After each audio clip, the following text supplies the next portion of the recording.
김건희 여사 인척집 압수수색 과정에서 발견된 여성용 고가 시계 상자. 상자 안에 시계는 없었지만 정품 보증서는 남아 있었습니다. 특검팀은 최근 사업가 A씨가 시계를 구입한 걸 확인하고 소환 조사했습니다. A씨는 특검에서 이 시계를 직접 사서 김 여사 측에 건넸다고 진술한 거로 확인됐습니다. A씨는 윤석열 전 대통령 취임 이후인 2022년 5월에서 6월쯤 김 여사를 코바나 컨텐츠 사무실에서 직접 만났다고 KBS에 밝혔습니다. 이 자리에서 김 여사가 순방처럼 해외에 나갈 일이 있을 때 시계가 필요하다며 구매를 부탁했다고 설명했습니다. 외국 나가는데 뭐 시계도 필요하다 뭐 이래서 알았다 그럼 내가 싸게 사니까 구매해주겠다 뭐 이렇게 얘기를 한 거죠. 뇌물이 아닌 대리 구매였다는 겁니다. 이 시기는 나토 순방 직전인데 시계 주문 제작에 시간이 걸려 9월에야 전달했다고 말했습니다. 그러면서 공식 가격 5천만 원대 시계를 브랜드 주요 고객이라 3천만 원대에 구입해 김 여사에게 건넸다고 했습니다. 시계를 주고받는 과정에서 A씨는 발신자 제한 번호, 즉 비화폰으로 추정되는 전화로 김 여사 측과 연락했다고 밝혔습니다. 연락은 유경 씨 통해서 와요. 네, 시계 사고 싶다고 한 것도 유경욱 통해서 온 거예요? 네. 그리고 그때는 만났다니까요. 영부인을. 다만 A씨는 김 여사 측으로부터 시계 구매 대금을 돌려받았는지를 묻는 질문엔 답하지 않았습니다. KBS 뉴스 배지연입니다. 비상계엄 이후부터 운영된 유튜브 방송. 김건희 여사에게 고가 시계를 건넸다고 인정한 사업가 A씨입니다. 우리 윤 대통령이 매력 있는 게 바보온달 같은 그런 게 있잖아. 영부인에 대한 사랑이. 우리가 느끼잖아. 20대 대선 당시 윤석열 전 대통령에게 법정 최고액인 1,000만 원을 후원했고 김 여사의 초대를 받아 취임식에도 참석했습니다. 이후 A씨 업체는 2022년 9월 말 대통령실과 3개월간 1,800만 원 규모의 로봇계 관련 임차 수의 계약을 체결했습니다. 김 여사에게 고가 시계를 전달한 직후 계약이 이뤄진 겁니다. 9월에 시계를 주신 거예요? 사서? 예. 그 날짜는 확실하게 9월 7일이더라고요. 당시에도 특혜 논란이 일었는데 특검 역시 이 계약의 대가성 여부에 주목하고 있습니다. A씨는 정당한 계약이었고 오히려 손해만 봤다며 시계 대리구매도 윤 전 대통령이 검찰총장일 때부터 유지한 김 여사와의 친분 때문이었다고 해명했습니다. 또 김 여사 모친이나 오빠와는 전혀 모르는 사이라고 특검에 진술했습니다. 하지만 문제의 시계 상자와 보증서는 김 여사 오빠 장모 자택에서 발견됐습니다. 김 여사는 이 집에서 나온 물품은 자신의 것이 아니란 입장. 하지만 특검은 김 여사가 시계와 목걸이 등을 오빠를 통해 은닉했다고 보고 내일 열릴 김 여사 구속영장 심사에서 증거인멸 정황을 적극 제시할 계획입니다. KBS 뉴스 공민경입니다. 김건희 여사에 대한 영장 심사 내일 오전이죠? 네, 내일 오전 10시 10분 서울중앙지방법원에서 김건희 여사에 대한 구속영장 실질 심사가 열릴 전망입니다. 이 영장 청구가 8월 6일 소환조사 이후에 바로 다음 날인 8월 7일에 굉장히 전격적으로 이루어져서 이번 영장 실질 심사가 열리게 된 것이고요. 수사가 개시된 지는 36일 만입니다. 주요한 혐의는 3개로 압축해서 청구가 됐는데요. 도이치모터스 주가 조작 혐의 관련한 자본시장법 위반, 그리고 명태균 씨의 불법 여론조사를 받았다는 의혹과 관련한 정치자금법 위반, 그리고 통일교 측의 메콩강 유역 청탁 대가로 뇌물을 받았다라는 의미로 특가법상 알선수재 혐의가 적용이 됐고요. 특검 측에서는 800여 쪽에 달하는 의견서를 제출하면서 영장실질심사에 총력을 기울여 대비하고 있는 것으로 보입니다. 김건희 여사가 여기에 꼭 나와야 되는 건 아니죠? 네, 반드시 나와야 되는 것은 아닙니다. 이명박 전 대통령 같은 경우에도 영장실질심사에 출석하지 않고 자택에서 대기를 했던 적도 있었지만 지금 김 여사 측은 모든 혐의에 대해서 부인하는 전략으로 가고 있다, 이렇게 알려지고 있기 때문에 부인을 하게 된다고 하면 결국엔 당사자가 나와서 구속의 필요성이나 혐의 소명 여부에 대해서 강력하게 소명을 했을 때 재판부의 설득력이 높아지게 됩니다. 그래서 김건희 여사가 직접 출석하지 않을까 하고 생각하고 있습니다. 그렇군요. 그럼 결국 구속이냐 아니냐 이걸 가를 쟁점은 뭐가 될까요? 일단 법률상 영장 발부 여부를 가르는 기준은 혐의의 중대성, 도주나 증거인멸의 우려입니다. 그런데 이 사건 같은 경우에는 증거인멸의 우려를 많이들 이제 생각을 하시던데 그 전에 반드시 전제가 돼야 되는 게 뭐냐면 바로 혐의의 소명 여부입니다. 김 여사 측에서는 혐의가 소명되지 않는다. 그래서 피의자의 방어권을 보장할 필요가 있다라는 주장을 들어서 혐의 소명 여부부터 굉장히 강력하게 다툴 것이라는 생각이 드는데요. 자본시장법 위반 혐의와 관련해서는 지금 특검 측에서 주장하는 공모 여부에 대해서 사전에 인식이나 예견을 하지 못했다. 특히 40%의 비율로 이익을 나누어 준다는 약정에 대해서는 일반적인 사례와 유사한 측면이 있다라는 내용으로 주장할 것이라는 생각이 듭니다. 명태균 씨의 불법 여론조사를 받았다는 혐의에 대해서는 특검 측은 지시가 있었고 내용에 관심이 많고 공표 여부까지 관심을 기울였다라고 녹취를 제시할 테지만 김건희 여사 측에서는 무상 여론조사가 과연 정치자금법 위반에서 말하는 이익이 될 수 있을 것인지 이 부분부터 파고들 거라는 생각이 들고요. 특히 지금 명태균 씨가 지시를 받은 적이 없다라고 얘기를 하고 있기 때문에 본인 역시 지시를 한 적이 없어서 혐의가 성립되지 않는다. 이렇게 얘기를 할 거라는 생각이 듭니다.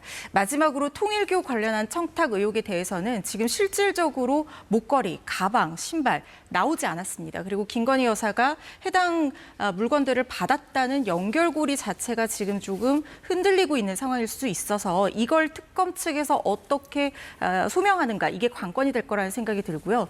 본인이 만약에 혐의를 전면적으로 부인하고 있는 상황에서 혐의가 어느 정도 소명이 된다고 하면 증거인멸의 우려는 당연히 높아지게 됩니다. 특히 특검 측에서는 탄핵 전후를 기점으로 해서 노트북, 그다음에 휴대전화가 초기화되거나 바뀐 정황들 그리고 다른 사람들 관련자들의 어떤 진술에 영향력을 주면서 회유를 할 의혹 등을 들어서 증거인멸 우려가 높다고 주장할 것이고요. 김건희 여사 측에서는 몸이 좋지 않아서 도주의 우려가 없다. 구속 수사를 받을 상태가 아니다. 이렇게 변수할 것으로 보입니다.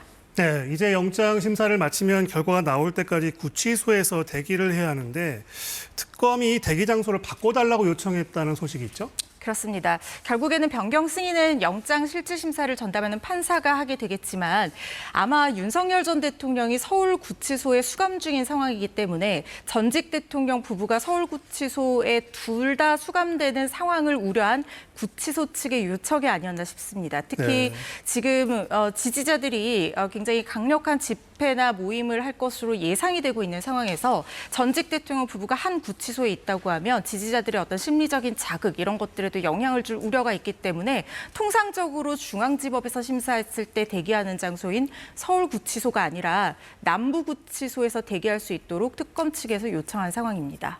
그럼 결국 만약 김건희 여사가 구속된다면 남부구치소에 수감될 공산이 크겠네요. 아마 그럴 가능성이 높다고 봅니다. 말씀드린 것처럼 결과적으로는 영장 실질 심사를 담당하는 판사가 결정을 해서 변경 승인을 해주게 되겠지만 이런 어떤 우려나 이런 것들이 설득력 있게 다가간다면 남부구치소에서 대기하는 것도 충분히 가능해 보입니다. 네. 그리고 앞서 이영관 기자의 보도를 보셨지만 특검이 서희건설을 압수수색했습니다. 어디에서 수사의 단초를 찾았을까요? 이런 명품 이 목걸이 같은 경우에는요, 국내에 들어오는 그 점수가 이 상품 수가 한정적이고 그리고 구매자 리스트를 다 관리를 합니다. 아마 특검 측에서 이 목걸이를 나토 순방 전후로 해서 구입한 구매자 리스트를 모두 비교 대조를 해봤을 겁니다. 그리고 김건희 여사와의 연결고리를 찾았을 거라는 생각이 드는데요. 지금 화면에서 보시는 것처럼 이 고가의 목걸이가 상품권을 두세 번 교체해가면서 이례적으로 구매한 정황이 2022년 대선 직후에 확인이 됐습니다. 구매자는 서희건설의 고위 임원으로 알려진 사람이고 구매 당시의 결제 방법에 대해서 사장과 직접 얘기를 해야 된다라는 얘기도 여러 번 얘기했다는 직원의 증언도 지금 나온 상황입니다. 그런데 이 목걸이를 김 여사가 2022년 6월 말에 나토 순방 때 차고 나왔는데 그 직전에 2022년 6월 3일에 박성근 전 검사가 한덕수 국무총리 비서실장으로 임명이 됩니다. 그런데 이 박성근 전 검사는 바로 서희건설 회장의 사위입니다. 여기서 특검 측에서 연결고리를 찾은 것으로 보이고요. 이것이 인사청탁의 대가다 이렇게 보고 있는 상황입니다. 네. 그리고 이번에 또 시계 의혹도 있습니다. 김건희 여사 오빠의 장모 집에서 고가 시계 보증서와 상자가 나왔죠? 그렇습니다. 약 5,400만 원 상당의 굉장히 비싼 명품 시계 보증서와 상자가 발견이 됐다고 합니다. 해당 보증서는 정품 보증서인 것으로 알려지고 있고요. 이 정품 보증서에는 번호와 구매 시기가 기재가 되어 있습니다. 이걸 추적해봤더니 최초 구매자가 사업가 A씨로 특정이 된 상황이고 이 사업가 A씨까지 조사가 진행된 상황입니다. 그 시계를 구매한 인물은 어떤 인물이고 어떤 의심을 받고 있습니까? 이 시계를 구매한 사업가 A씨는 윤 전 대통령 부부와 굉장히 오랜 기간 친분이 있다고 여겨지는 인물입니다. 윤 전 대통령이 검찰총장에서 퇴임했을 때 뭐 여러 번 넥타이를 선물했다 이런 얘기들도 나오고 있는 상황이고 특히 지난 대선 때 법정 최고액인 1,000만 원을 후원한 고액 후원자이기도 합니다. 김건희 여사가 초대해서 취임식에 참석하기도 했던 인물인데요. 이 사람이 지금 2022년 9월쯤에 김건희 여사에게 고가의 시계를 전달했고 그 대가로 이 사람이 운영하던 로봇계 업체가 경호용 로봇계를 임차 운용하는 수의 계약을 대통령 경호처와 9월 말에 맺었다 이렇게 알려지고 있습니다. 그런데 당시에 처음에 이 운용 계약을 맺었을 때도 의혹이 제기가 됐던 게 로봇계라는 것이 안정성이 검증되거나 일반적으로 경호에 쓰는 것도 아니고 이 업체가 굉장히 오래되거나 재정 건전성이 있는 업체도 아니었는데 미국 업체와 이 생산업체와 계약을 맺은 지 불과 4개월 만에 대통령실 수의 계약을 따냈던 겁니다. 그래서 이 배경에 대해서 여러 가지 의혹이 제기가 됐었는데 이번에 특검 측에서는 이런 수의 계약을 따내는 대가로 바로 이 시계를 김건희 여사가 받은 것이 아니냐 이런 의혹을 갖고 있는 겁니다. 시계를 구매한 사람은 어떤 입장을 밝혔나요? 주기는 했다. 그런데 대리구매한 것이다. 이렇게 얘기를 하고 있습니다. 직접 자신이 구매한 것도 맞고 윤 전 대통령 집에서 직접 이 시계를 건넨 것도 맞았다고 합니다. 그런데 이 시계를 자신이 구입해서 주게 된 경위가 어떤 운용 계약을 따내려고 해서 준 것이 아니고 그때 당시 시계가 시가로 5,400만 원 정도가 되는 시계인데 VIP 할인을 자신이 받을 수 있기 때문에 3,500만 원 정도에 구입을 할 수 있는 상황이었다는 겁니다. 그래서 김 여사 측으로부터 이 돈을 받고 대신해서 할인가에 구매를 해줬다는 얘기를 하고 있는 상황이고요. 로봇계 수의 계약으로도 어떤 이익을 본 바가 없다라고 하면서 혐의를 부인하고 있는 상황입니다. 그런데 이 시계도 지금 실물을 확보하지는 못한 거죠. 그렇습니다. 보증서와 상자만 있는 상황인데 그런데 김건희 여사의 이 청탁 대과 관련한 의혹에는 공통점이 있습니다. 모두 다 명품이고 실물이 확보가 되지 않았다는 것인데요. 통일교의 목걸이, 가방, 신발 그리고 순방 목걸이도 모조품이고 시계 역시 실물이 없습니다. 그리고 이 모든 것들을 김건희 여사가 부인을 하고 있는 상황인데 지금 만약에 이 시계를 보증서까지 있고 전달까지 됐는데 3,500만 원을 줬다는 것을 설득력 있게 입증하지 못한다고 하면 뇌물성의 성격이 짙을 것이라고 굉장히 강하게 의심이 되는 상황에서 모든 청탁의 대가로 의심받는 물건들을 이렇게 시계처럼 없앤 것이 아니냐, 인멸한 것이 아니냐 이렇게 의혹을 받을 여지가 있는 부분이기 때문에 김 여사에게 결코 유리하게만 작용한다고 보기는 어려울 것 같습니다. 네, 허주연 변호사였습니다. 말씀 잘 들었습니다.